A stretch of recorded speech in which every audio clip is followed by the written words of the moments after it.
Welcome to Tenor Tech, where I solve the problems you didn't even know you had. You start by getting your audio into Garageband quickly. Import WAV, AIF, or MP3 directly. If not compatible, convert first so you avoid hiccups.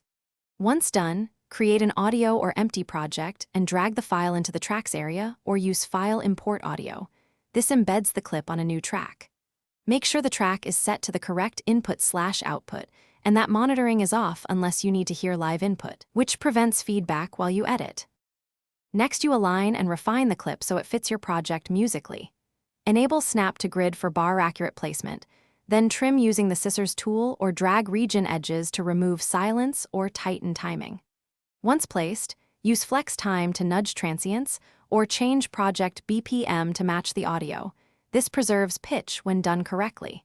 Make small adjustments and preview repeatedly, because cleaning timing now saves hours later when you add effects or additional track. Finally, mix and create your final file. Apply EQ, compression, and adjust gain staging on the track to sit well in the mix, and use send effects like reverb for space. Once satisfied, bounce via Share Export Song to Disk and select Format and Bitrate.